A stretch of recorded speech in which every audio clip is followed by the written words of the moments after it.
Amo ning akon gali nga sitwasyon.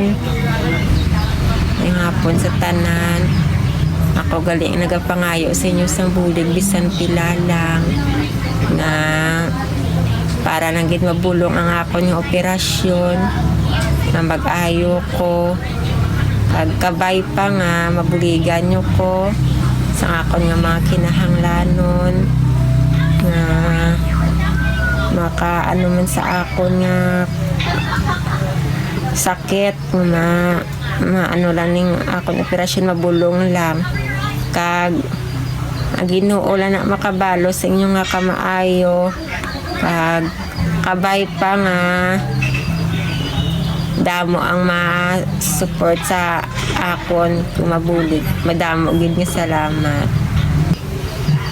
Amo ning akon gali nga sitwasyon may bukol ang akon nga puson tapos nang ginagamit ko colostomy bag kay ang ginagwaan sa akon higko ari sa akon kilid amo pa niya magita problemahan nga para nang mabulong ang akon nga bukol kag para mabalik sa normal ang akon nga karipunat.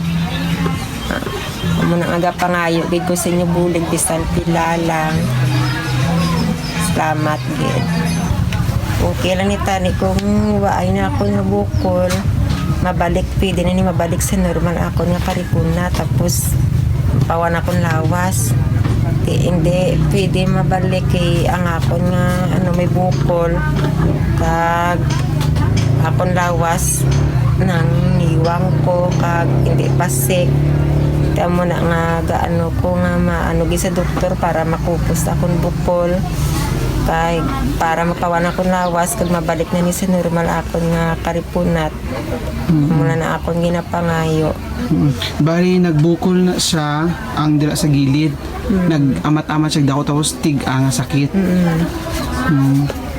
Kag dirigid sa tupad sa karipunat dira man basi infection na siya infection yan tig-ani kaayo no.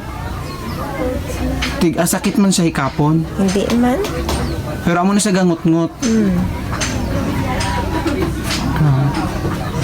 Ako basing tinahian ba sa sulod ni na ano ba lahaw?